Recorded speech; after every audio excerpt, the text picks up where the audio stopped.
आईने हिंदी के एक नए एपिसोड में आपका स्वागत है। इस वीडियो में हम पहले बात करने वाले हैं कावेरी इंजन प्रोग्राम के बारे में। कावेरी इंजन को लेकर क्या करंट स्टेटस है और क्यों अब ये इंजन हमारे लिए बहुत ज़्यादा ज़रूरी बन चुका है और क्यों हमें अब इसे रिकॉर्ड समय में कंप्लीट करना पड़ेगा, इसको हम डिस्कस करेंगे इस वीडियो में। देखिए, कावेरी इंजन क्या है, इससे पहले जानते हैं कि कावेरी इंजन क्यों हमारे लिए ज़रूरी है। कावेरी इंजन बेसिकली एक स्वदेशी टर्बोफैन आफ्टर बर्निंग इंजन है जो कि गैस टरबाइन रिसर्च एस्टैब्लिशमेंट की तरफ से विकसित किया जा रहा है और ये डेवलपमेंट बेसिकली 1980 के दशक में शुरू हुआ था। उस समय उद्देश्य ये था कि हम अपने लाइट कॉम्बैट एयरक्राफ्ट तेजस के लिए एक ऐसा उन्नत इंजन विकसित करें जो कि हमें फॉरेन डिपेंडेंसी से दूर कर सके। गोल तो यही था कि हम फॉरेन इंजन को अवॉइड करते हुए स्वदेशी इंजन का यूज करें ताकि हमारा एयरक्राफ्ट 100% इंडिजिनस होने के रास्ते में आगे बढ़ सके और इस क्षेत्र में हमें आत्मनिर्भरता मिल सके।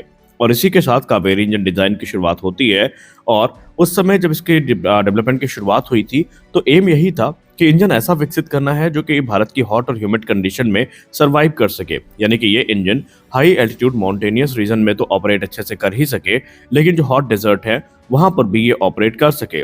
जहां पर जनरल इलेक्ट्रिक F404 जैसे जो इंजन है, इनकी परफॉर्मेंस में हमें 10% तक का जो थ्रस्ट ड्रॉप है वो देखने को मिलता है। यानी कि भारत रोबस्टनेस, फ्लेक्सिबिलिटी और रिलायबिलिटी तीनों की तरफ देख रहा था जो कि इंडिया के हॉट और ह्यूमिड कंडीशन को सपोर्ट कर सके। अब अगर हम इस इंजन की स्ट्रेटेजिक इंपॉर्टेंस की बात करें तो भारत के लिए ये बहुत जरूरी था। सबसे बड़ी बात, हमारी इंडिजिनस कैपेबिलिटी विकसित हो रही थी क्योंकि हम खुद का इंजन विकसित कर रहे थे, जिसका सीधा मतलब ये था कि किसी भी प्रकार से हम फॉरेन सप्लायर्स के ऊपर डिपेंडेंट नहीं रहने वाले थे। और ऐसे में international restriction, supply chain delay, geopolitical pressure, इन सब से भारत कोसों दूर रहता। दूसरा फायदा, long term cost and supply security. स्वदेशी इंजन को विकसित करने का मतलब ये था कि हम जरूरत के हिसाब से इनके प्रोडक्शन को कम ज्यादा कर सकते थे और हमें किसी प्रकार का जो बर्डन है वो देखना ना पड़ता और हमें इंडस्ट्रियल और टेक्नोलॉजिकल बेस का जो बिल्डिंग करने का मौका है वो मिल सकता था। जहाँ पर अगर ये इंजन सक्सेसफुल अभी हो जाता तो इससे बहुत सारी एक्सपर्टीज आती और वो एक्सपर्टीज आने वाले फ्यूचर के जो प्रोग्राम में यूज की जा सकती हैं और ये आने वाले भविष्य के जो फाइटर एयरक्राफ्ट है उनके लिए भारत को और कॉन्फिडेंस देता कि इंजन तो हमारे पास है ही है, हमें सिर्फ एयरक्राफ्ट की डिजाइन तैयार करनी है। लेकिन हमें जितना हमने सोचा था शायद ये प्रोग्राम उतना आसान हमारे लिए नहीं होने वाला था, क्योंकि एक समय ऐसा आ गया जब कावेरी इंजन को लेकर हम हताश थे और इसे तेजस प्रोग्राम से डीलिंक कर दिया गया। उसके पीछे का कारण ये था कि बार बार जब रशिया में इसके टेस्ट हो रहे थे, पहली बात तो ये थ्रस्ट रिक्वायरमेंट को मीट नहीं कर पा रहा था।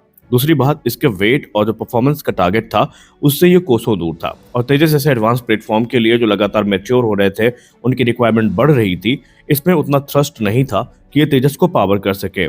पर्टिकुलरली जब हाई एल्टीट्यूड टेस्ट इसके रशिया में आयोजित किए जा रहे थे तो वहां पर रशिया में बुरी तरीके से इंजन ने अंडर परफॉर्म किया, जिसके बाद भारत का कॉन्फिडेंस भी इससे लूज हुआ और अंत में साल आता है 2008 जब तेजस प्रोग्राम से इस इंजन को डीलिंक कर दिया जाता है।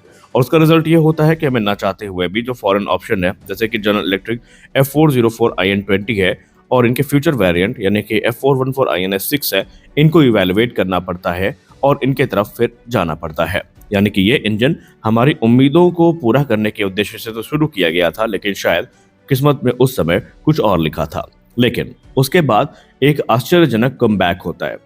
एक तरफ जहां दुनिया मान चुकी थी कि भारत का इंडिजिनस प्रोग्राम अब खत्म हो चुका है, तो वहीं GTRE साइलेंटली एक ऐसे कमबैक की तैयारी कर रही थी जो इतिहास लिखने वाला था, क्योंकि 2025 से लेकर 2023 तक का जो समय था वो इस इंजन के लिए बहुत ही महत्वपूर्ण था।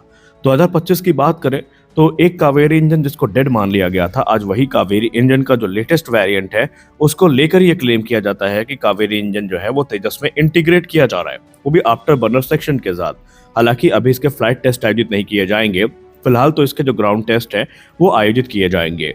कावेरी डेरिवेट इंजन की जहां तक बात रही, आफ्टर बर्नर मॉड्यूल के साथ इसका एम ये है कि ये 70 से लेकर के 80 किलोटन तक का जो थ्रस्ट है वो जनरेट करे और बेसिकली ये इंजन ऐसा कर भी सकता है क्योंकि इसका ड्राई थ्रस्ट जो है वो 49 से लेकर 51 किलो न्यूटन का है और माना जा रहा है कि जब इसको आफ्टर बर्नर के साथ कपल करेंगे तो ये 70 किलोटन से ज्यादा का थ्रस्ट जनरेट करेगा। हालांकि अभी भी ये टॉप क्लास इंजन की श्रेणी में नहीं आएगा जो तेजस के लिए जरूरी है, लेकिन ये एक उम्मीद को जरूर जगा सकता है। इवन इफ अगर हम कावेरी डेरिवेट इंजन की बात करें तो ये भले ही अभी सफिशिएंट थ्रस्ट नहीं प्रदान कर पा रहे, लेकिन हमने इसमें बहुत सारे इंप्रूवमेंट कर लिए हैं। यानी वो जो बेस हमारा कावेरी इंजन था उसमें मटेरियल्स की प्रॉब्लम थी, उसमें टेक्नोलॉजी की प्रॉब्लम थी, उसमें स्टेबिलिटी की प्रॉब्लम थी, उसमें रिलायबिलिटी की प्रॉब्लम थी। फिलहाल नॉन आफ्टर बर्निंग वेरिएंट ने ये सारे इश्यूज को रेक्टिफाई कर लिया है और अब वो अपने प्रोडक्शन के क्लियरेंस के काफी नजदीक पहुंच चुका है। और इसीलिए अब आप समझ सकते हैं कि कावेरी इंजन हमारे लिए क्यों जरूरी है, क्योंकि ये इंजन हमारे लिए इतने क्रिटिकल है क्योंकि ये हमारे इंडिजिनस कॉम्बैट एयरक्राफ्ट को सपोर्ट करेंगे। यानी कि अमेरिका के साथ अगर आने वाले भविष्य में कोई दिक्कत होती है तो उसका प्रभाव इन इंजन पे देखने को नहीं मिलेगा। इवन अभी कावेरी इंजन ने सफिशिएंट थ्रस्ट को डिलीवर नहीं कर दिया है, लेकिन फिर भी इसके लिए जो ग्राउंड वर्क है वो काफी ज्यादा बढ़ा है। भारत ने इंफ्रास्ट्रक्चर पे काम किया है, भारत ने मटेरियल टेक पे काम किया है, भारत का टेस्टिंग इंफ्रास्ट्रक्चर काफी मजबूत हो रहा है और ये सारी चीजें भारत के हक में आ रही हैं। अब यहाँ पर एक और चीज आती है कि 2025 में इसका करंट स्टेटस क्या है, क्योंकि 2025 अब खत्म हो चुका है और अभी भी आपके मन में एक प्रश्न आया होगा कि 2025 खत्म होने वाला है और इस इंजन के स्टेटस पे अगर हम बात करें तो ये कहां पर स्टैंड करता है। देखिए, अभी हम बात करते हैं अगर 2025 की, तो फिलहाल कावेरी ड्राई वेरिएंट चर्चा में बना हुआ है। ड्राई वेरिएंट इस समय ऑलरेडी रूस में अपनी टेस्टिंग से गुजर रहा है। ये ग्राउंड टेस्टिंग को पूरा करके जो इन फ्लाइट टेस्ट है इसके लिए अप्रूव किया जा चुका है। और अगर हम ऑफिशियल अपडेट की बात माने तो इस समय जो कावेरी डेरिवेट इंजन है ये रशिया के इल्यूशन IL-76 टेस्टबेड एयरक्राफ्ट में रशिया में टेस्ट किया जा रहा है, जहां पर 2025 मई की अगर हम रिपोर्ट की बात माने, क्योंकि उसके बाद से कोई लेटेस्ट रिपोर्ट अभी आई नहीं है, बीच में एक दो रिपोर्ट आई थी, उसमें कहा गया था कि इसमें तकरीबन 25 से लेकर 30 घंटे की ही टेस्टिंग बची है और बहुत जल्दी कुछ मॉडिफिकेशंस के बाद वो टेस्टिंग भी शुरू कर दी जाएगी, जिसके बाद ये इंजन अपने फाइनल सर्टिफिकेशन के नजदीक पहुंच जाएंगे। और यहाँ पर 2025 में ही हमें कुछ और डेवलपमेंट देखने को मिले हैं।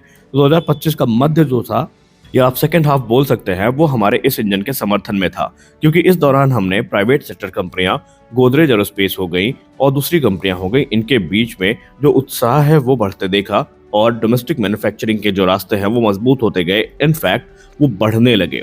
और इसीलिए एक्सपर्ट और ऑफिशियल डॉक्यूमेंट्स ये एम करते हैं कि जिस प्रकार का डेवलपमेंट और जिस प्रकार का उत्साह अब हमारी कंपनियों ने दिखाया है, कावेरी इंजन अब हमसे बहुत दूर नहीं है। उन्होंने कहा वैसे ही ये जो डेरिवेट इंजन है ये ड्रोन्स के लिए यूज किया जाएगा और आफ्टर बर्नर मॉड्यूल जो है उसको लगाने के बाद टेस्टिंग पर्पस पे यूज किए जाएंगे। लेकिन अब भारत का मेन जो टारगेट है वो कावेरी 2.0 है, न कि ये बेस लाइन कावेरी, और इसके लिए कमर अभी से कसी जा चुकी है। अब यहाँ पर कुछ चीजें हैं जो अभी भी सॉल्व होना बाकी हैं, क्योंकि आपको पता है कि कावेरी इंजन में अभी भी कुछ कमियां हैं। सबसे बड़ी कमी तो ये है कि थ्रस्ट रिक्वायरमेंट को मीट नहीं कर पा रहा है। इसके लिए हमें बहुत ज़्यादा काम करना पड़ेगा।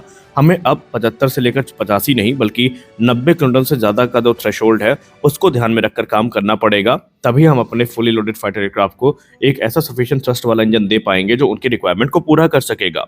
दूसरी चीज़ ये है कि इनकी वेट अभी भी काफ़ी ज़्यादा है और वेट ही इसके लिए एक इशू है। अभी जो मौजूदा कावेरी इंजन है ये आइडियल जो इंपोर्टेड इंजन हमारे पास आते हैं उनके तुलना में ज़्यादा भारी है और इसका सीधा प्रभाव एयरक्राफ्ट की मनोवरेबिलिटी, पेलोड कैरिंग कैपेसिटी और फ्यूल एफिशिएंसी पर पड़ता है। तो ये चीज़ें एड्रेस होना बाकी है और तेजस रेडी होने के लिए अभी भी इसमें कुछ advance material, after burner reliability, high altitude और हॉट क्लाइमेट जो परफॉर्मेंस है इसको इससे वैलिडेट करना पड़ेगा। और उसके बाद अगर सारी चीज़ें मैच्योर होती है तो फिर ये इंजन हमें देखने को मिल जाएगा। यानी अगर हम बात करें तो 2030 का जो दशक है वो हमारे इस प्रोग्राम के लिए काफी महत्वपूर्ण होने वाला है। इस वीडियो में बस इतना ही, मिलते हैं अगले वीडियो में, तब तक के लिए जय हिंद।